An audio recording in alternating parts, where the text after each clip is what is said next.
Rebecca Wessels. She's originally from Cambridgeshire, but for the last 18 years has lived in Helsinki in Finland, where she works as a secondary school teacher teaching English and drama. She completed a master's degree in English language and culture at the University of Eastern Finland in 2020. She's also a singer-songwriter and has released several albums under her maiden name, Rebecca Clabb. Please can you welcome Rebecca Wessels.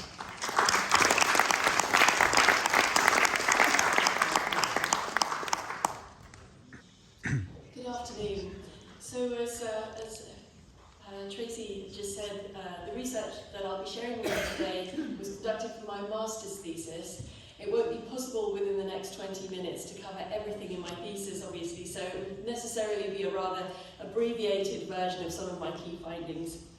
Please feel free to speak to me later today if you have any questions about anything. So I'd like to begin by looking at this quote from the novel itself, as my talk today is about how the fictional Egdon Heath relates to real Heathland here in Dorset.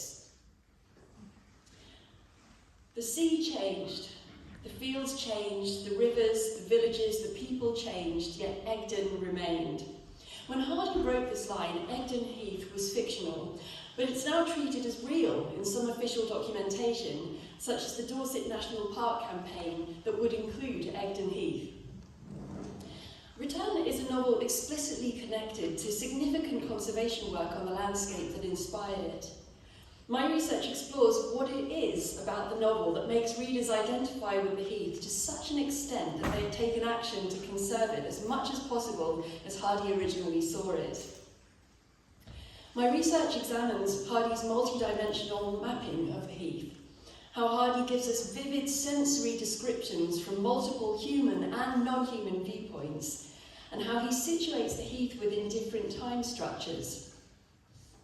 I also analysed documentation of conservation projects connected with the novel to consider what is the relationship of the novel to these local heathlands, now collected under the umbrella title of the once fictional Egdon. I'll start by briefly defining ecocriticism, then I will discuss Hardy's sensory mapping of Egdon Heath. Following that, I'll discuss how Hardy places the Heath in different time structures, and finally, I'll present some highlights from my analysis of the conservation work on local heathland that has been explicitly connected with this novel. Slide please. Thank you. So, what is ecocriticism? Briefly, it's a cultural theoretical response to increasing environmental concerns facing humanity. Ecocritical thought has a huge diversity of branches, but all share the same basic premise: paying attention to the way that nature is written about in text to uncover what it reveals about our attitudes and relationships to nature. Ecocritics try to deconstruct harmful attitudes and thought structures about nature, such as the dualistic thinking that leads us to believe humanity is somehow separate from nature. Material and post-human ecocriticism pay attention to the fact that traditional categories of human and non-human and nature and culture on closer scrutiny are actually impossible to separate and delineate. This is the premise that my thesis is based upon, that the novel and the heathland that inspired it are somehow inseparable, and analysing this intimate relationship between them. Slide please. Hardy gives us, so this first part is called the sensuous mapping of Egdon Heath. Hardy gives us extraordinary sensory descriptions of Egdon Heath from multiple perspectives. He shows us how all the human characters experience the Heath both physically and emotionally, and even includes responses and reactions of some of the more than human life on Egdon. I was interested in the way that these sensory descriptions give readers a particularly deep understanding of this landscape, and one that readers can become emotionally connected to through responding empathetically to what the characters are experiencing in the story. Many of Hardy's descriptive passages of Egdon are visual, but I particularly focused on his descriptions that evoke the secondary senses of touch, sound, and smell, of which there is a strikingly large amount in this novel. Through these sensory descriptions, he gives us a sense of the Heath at very different scales, from the minutiae of the biodiversity that comprises it to the sense of it being a sort of macroscopic character that contains all the other characters in the novel.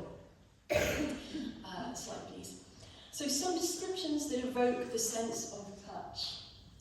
Hardy describes how the topographical irregularities of the heath are not caused by pickaxe, plough or spade, but remain as the very finger touches of the last geological age.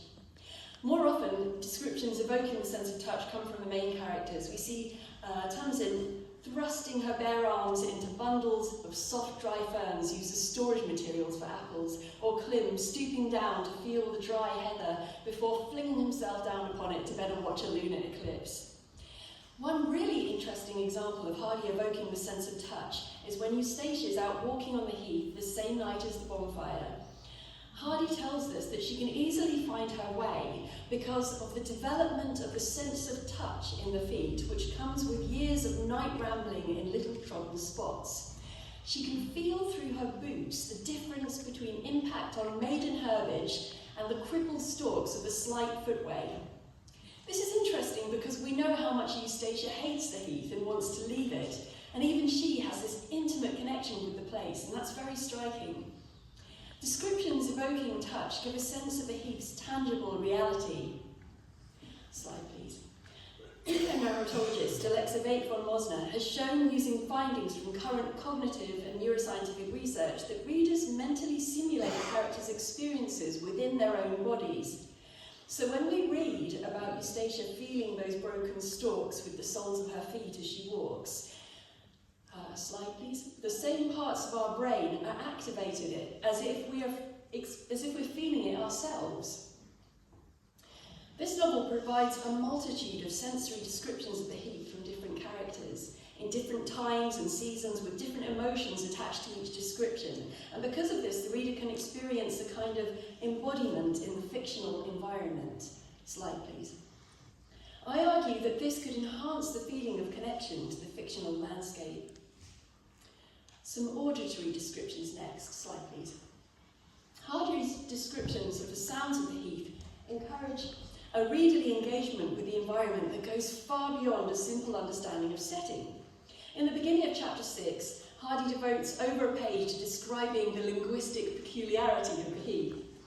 On this windy night in November, with his focus shifting in scale again from the tiny minutiae of the mummified heath bells to the baritone buzz of a holly tree as they're scoured by the wind.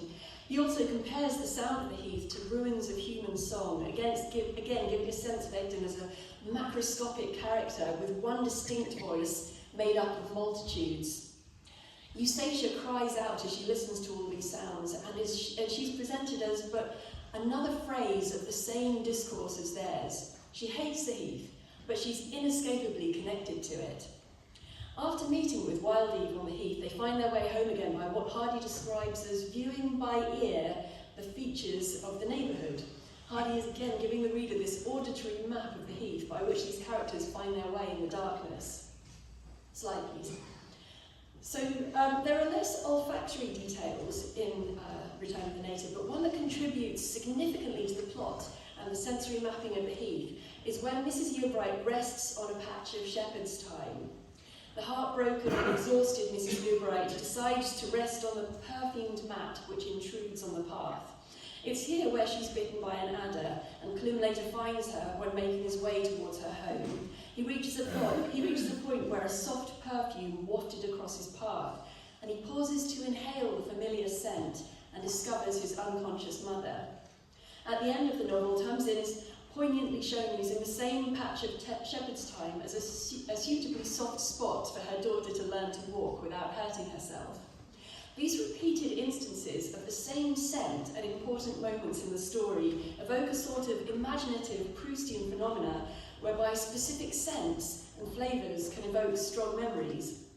It also begs the question, does shepherd's thyme still grow on the heath today?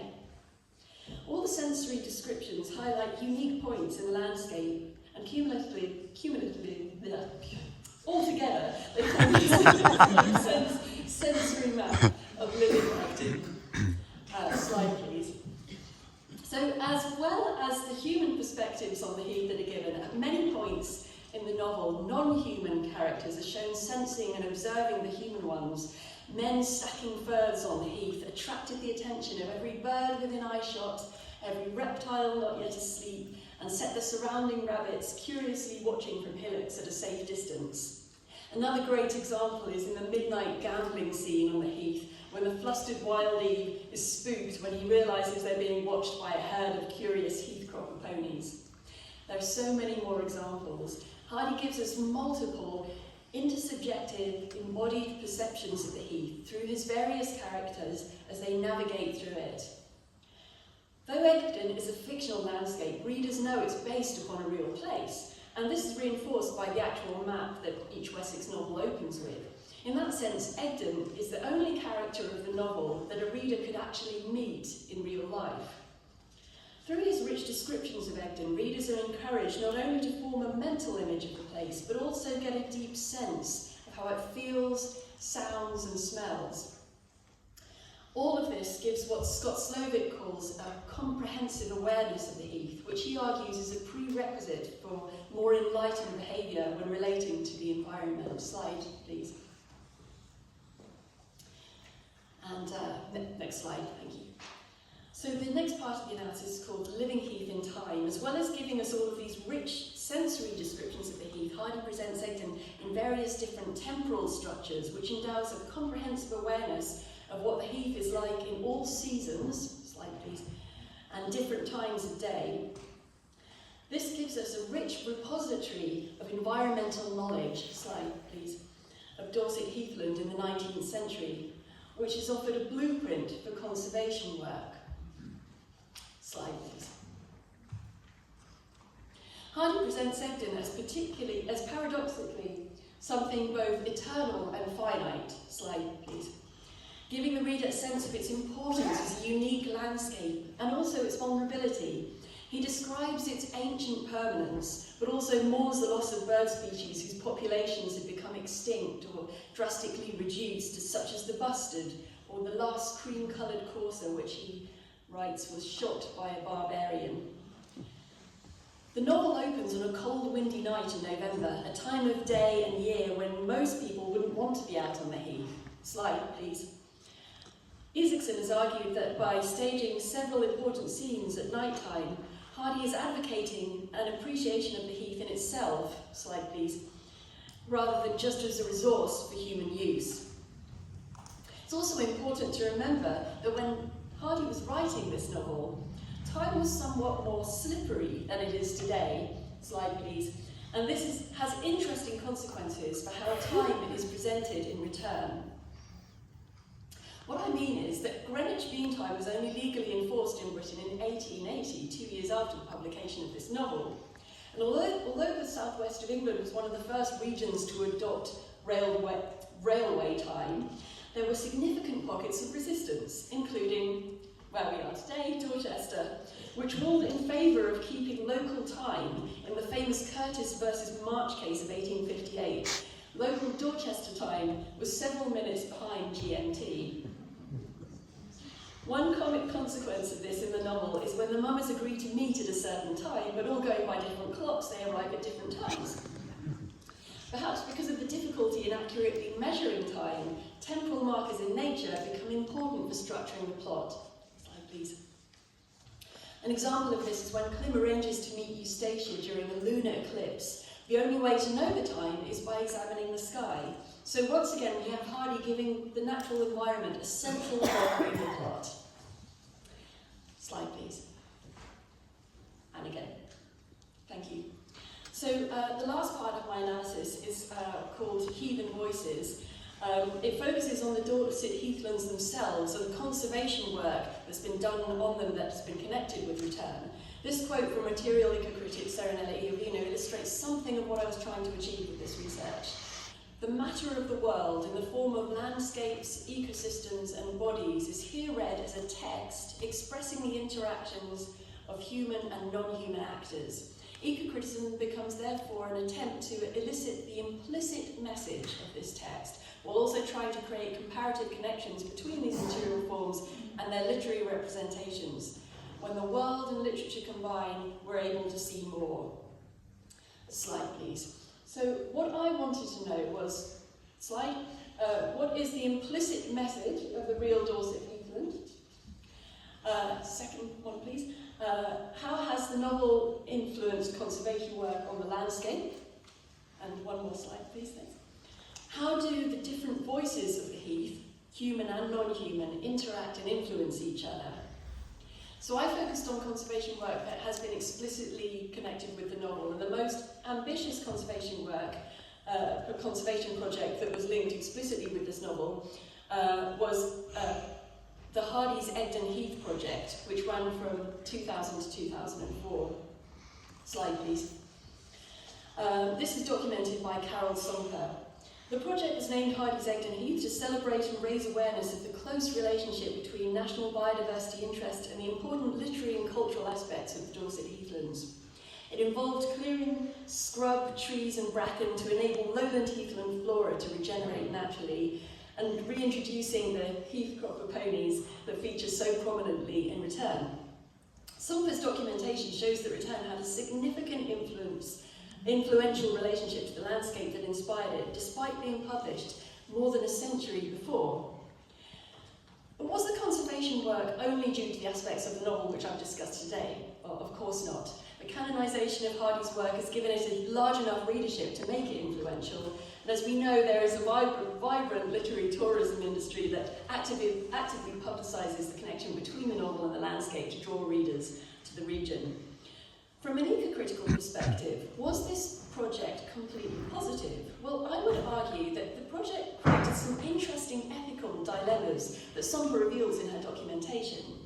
So Hardy presents Egdon as unaltered since prehistoric times, but as you know, Heathland is actually a man-made historic landscape. It was originally Mesolithic settlers who began clearing the forests and domesticating plants and animals around 5,000 years ago. The landscape, if left undisturbed, would revert back to its natural woodland state.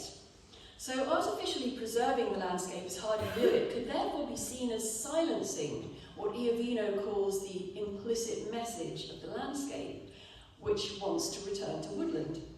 Woodland is also more effective than heathland at storing carbon, and heathland is more prone to wildfires. So when considering mitigation of climate change, maintaining the heathland as it is arguably not the wisest solution. And Somper records that there was resistance to the Hardy's Egdon Heath project from some locals and conservationists because of this. However, over the 5,000 years that the heathland has existed here, it's evolved its own heath-specific biodiversity that can only survive in this post-natural landscape of heathland. Slide, please. Ironically, human intervention has been essential to protect an important habitat from nature. As I'm sure many of you are aware, the increased tourist traffic to the area can also cause environmental issues. Increased road traffic causes localised nitrogen pollution, which leads to a reduction in species diversity. Mountain bikers, dog walkers and horse riders using the heath for recreation can also degrade sensitive sites. We can see that the survival of the heath is dependent on cultural factors, but also endangered by them. Somper argues in her report that all of the local heaths should be considered as one entity to make facilitation of conservation work and management of resources more effective. And, slide please, the Dorset National Park campaign has done just that. And in their official map, they've labelled all these local heaths as one Egdon Heath. As you can see, there are many interconnected and sometimes conflicting viewpoints when we consider this heathland. But for my last example, I want to consider one particularly important local heathland voice, that of the nightjar or nighthawk. Slide please. So here are some nightjar chicks that hatched on Blackheath in 2019. The nightjar features in Return on that fateful night that Clym discovers his mother unconscious on the heath. Hardy writes that in almost every one of the isolated and stunted thorns which grew here and there, a nighthawk revealed his presence by whirring like the clack of a mill as long as it could hold its breath. Nightjars were also mentioned in all of the conservation projects that I found linked to the novel, and one reason for this is that they're vulnerable because they're ground nesting birds that need special land management measures to ensure their survival. One of the benefits of the heaths being such a focus for the local tourist industry is that there is funding available for rangers and special measures to protect vulnerable species like the nightjar. Hardy's birthplace in Thorncombe Woods, countryside rangers have organised nightjar walks for the public to have the opportunity to hear that particular call of this important Heathland inhabitant in the setting where the fictional Clymere Bright heard it himself. Slide, please. Thank you. As new readers, tourists and literary pilgrims encounter, return and experience the heath that inspired its setting, the novel can increasingly be read on the landscape. Egdon Heath is recreated, restored and preserved by the National Trust and other conservation groups. The vibrant, biodiverse landscape will continue to influence readings of the novel, and the nightjar's nocturnal whirring is safe for now in the delicate polyphony of heathen voices. In this presentation, I've argued that Hardy's complex and multi-dimensional mapping of the living heath in turn can give readers a comprehensive sense of the heathland's environment that goes far beyond a simple understanding of setting and could even evoke an imaginative embodiment in the heathland environment as readers simulate within their own bodies the sensory experiences of the characters. This, among other important factors such as the canonisation of Hardy's work, providing a large enough readership and the thriving literary tourism has helped this novel to become a powerful force for conservation work on the local landscape. In a time when there's never been a more urgent need for people to pay attention to their environments, care about them and act, Return can be seen as a particularly powerful example of when literature promotes exactly those responses in its readers. The impressive conservation work connected to the novel makes clear that although Return was written 145 years ago, its cultural, ecological impact has never been stronger. Thank you very much.